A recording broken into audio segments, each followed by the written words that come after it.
Boa noite. Imagine comigo a seguinte cena: a família toda reunida para ouvir mais uma notícia da Caixa Falante.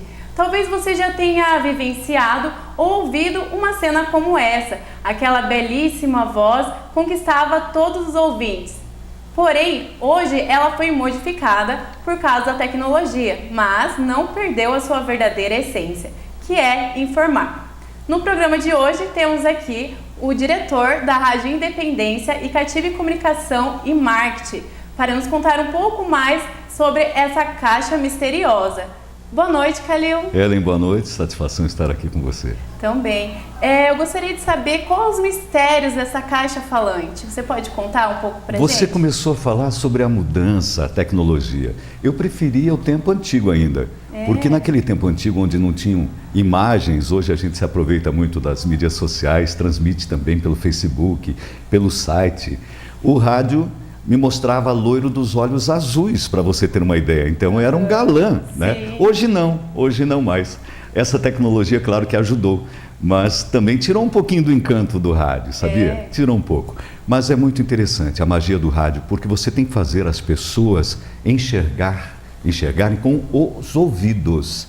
Então você tem que teatralizar tudo aquilo que você está falando. É muito mágico o rádio. Sim. E quem te influenciou para se tornar um comunicador? Eu imitava um monte de comunicadores na época, dentre eles Cid Moreira, Sérgio Sapelin, e assim foi. Aí uma bela vez eu participei de um festival como cantor, né? Eu brincava de cantar e fiz uma abertura por brincadeira. E essa abertura, o meu colega que estava na mesa de som acabou gravando e soltou realmente na abertura. E aí eu escutei comentários, aquele zum, zum, zum ali, quem é que está falando? Acabou me empolgando. Eu tinha 14 anos de idade quando comecei a fazer rádio, então. E até hoje não parou mais? Não parei mais. E você é diretor da Rádio Independência. O que você acha que é essencial para a transmissão da notícia? Bem, de qualquer forma, você tem que selecionar a informação que você vai passar. E tentar passá-la da forma mais verdadeira possível, porque verdades têm sempre dois lados, pelo menos. Sim. E você tem que passar de uma maneira, mesmo que a notícia seja muito carrancuda, muito pesada, você tem que passar sabendo que ali do outro lado, você pode ter pessoas, pode ter crianças, pode ter pessoas que não suportariam ouvir algumas palavras que você até tem vontade de falar. Tem vários públicos, né? E você, tendo esse controle verbal, você acaba levando a notícia de alguma forma e deixa ela entregue com um pacote de presente. Você sempre tem que pensar assim, você tem que entregar da melhor forma possível a informação que você está passando. Sim. E conta pra gente como que foi a melhor experiência que você teve no rádio, assim. A melhor experiência? São tantas. Eu achei até que você ia fazer uma pergunta assim, comecei a rastrear, falei, poxa vida, são tantas as experiências, mas muito gostoso é saber que você faz parte ou fez parte da história, que você ajudou a levantar bandeiras. Uma das bandeiras que eu já comentei inclusive aqui na Univel, é que nós, a turma da minha época do rádio aqui, levantou uma bandeira chamada a indústria sem chaminé, ou seja, universidade já. E a partir daí esse grande movimento tomou corpo, envolveu as entidades sociais organizadas de Cascavel, Frente Parlamentar, e acabamos conquistando então tantas faculdades e a universidade. Então fazer parte da história, levantar bandeiras, sabe? Sair à luta, é muito legal, é muito bom você fazer parte da história. Sim. Né? Agora, eu não tenho assim nenhum momento extraordinário, tenho tantos, então eu acabo não tendo aquele eleito, sabe? Você falando assim do rádio, da história do rádio, antigamente, os noticiários radiofônicos, eles usavam os jornais impressos. Tipo, o radialista usava uma parte lá da notícia, né, e apresentava no programa. O Gillette Press chamava. Fazia assim. Só que hoje tem a tecnologia e foi modificando a cada ano que passa. E em relação à ditadura militar, que antes não podia opinar, e hoje em dia já é mais aberto, né? Eu gostaria de saber até que ponto o radialista pode colocar a sua opinião e se existe ainda censura. Tudo depende da direção, dos proprietários da emissora. A censura pode existir dentro de um próprio departamento, principalmente quando se mistura jornalismo com departamento comercial, né? Então, o jornalista ou radialista acha que pode falar tudo o que quer. Em alguns lugares ele não vai poder expressar tudo o que quer.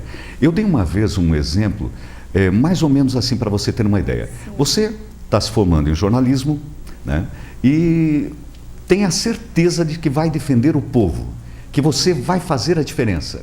Aí você vai trabalhar lá na rádio, lá no jornal, lá na televisão, e por acaso a dona Maria ligou para você dizendo que tem uma mosca no bolo do supermercado tal. E você vai colocar no ar isso.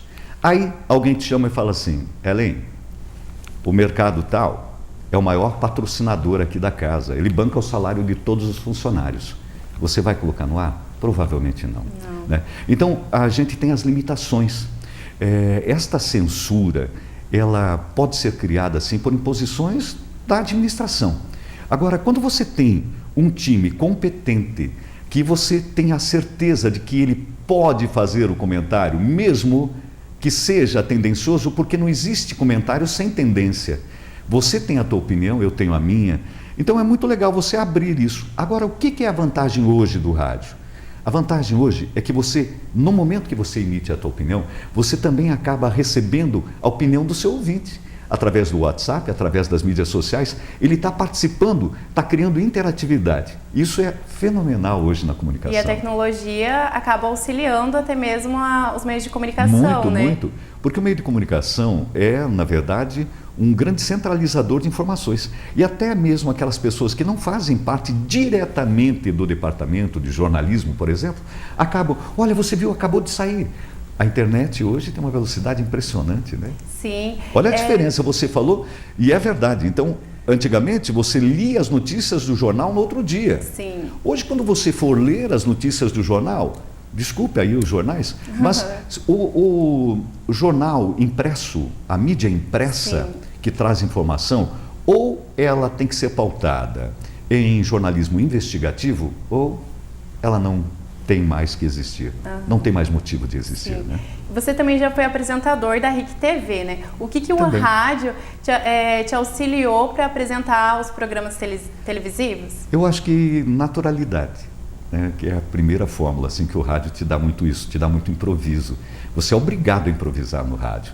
Televisão, algumas vezes é mais formal. A experiência que eu tive na RIC, por exemplo, tive outras passagens, trabalhei também na TV Carimã, extinta TV Carimã, da Rede OM, trabalhei um pequeno período também na TV Tarobá, aqui em Cascavel, uma grande emissora, e nós tivemos essa experiência na RIC extraordinária. O programa era o Balanço Geral, e o Balanço Geral não tem aquela marcação, ou tem que olhar para a câmera 1, 2 ou 3, o cameraman que se vire, o diretor de imagem que se vire. Ele que faz os cortes. Você faz o que quiser, então te dá essa liberdade. E com isso você acaba, é claro, podendo transmitir do jeito que você é, sem estar muito engomadinho. Sim, né? Que é coisa do muito engomadinho, tudo certinho, já não existe mais, não está funcionando mais. Né? É mais improviso e espontaneidade, né? Sim, sem dúvida. E sobre a imigração do AM para o FM, qual que foram os pontos positivos? Essa migração, infelizmente, em Cascavel, nós não vamos ter ela tão já, porque nós não fomos privilegiados com essa mudança ainda. Por quê? Porque nós estamos numa área de fronteira. Então existe essa migração para uma faixa estendida. O que é a faixa estendida, para você entender? O rádio que você tem em casa, o rádio que você tem no carro, provavelmente não tem numerozinhos abaixo do 88.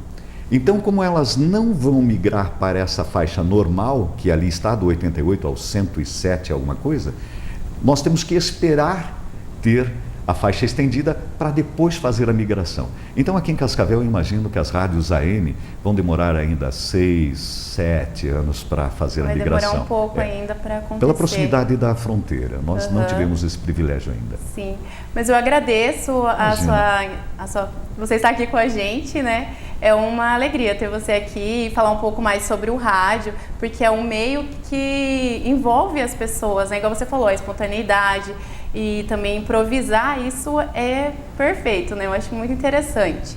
Muito obrigado, Calil. Eu que agradeço, Ellen, a todos vocês, ao pessoal da Univel, muito obrigado. E aos que estão fazendo jornalismo, experimente fazer rádio, vocês vão amar, tenho certeza. Os professores falam mesmo que se vai fazer TV é bom passar pelo rádio para improvisar, que a TV também precisa, de uma certa forma, principalmente ao vivo também, né? Obrigado, Ellen. Obrigada a você, eu agradeço a todos e até o próximo programa.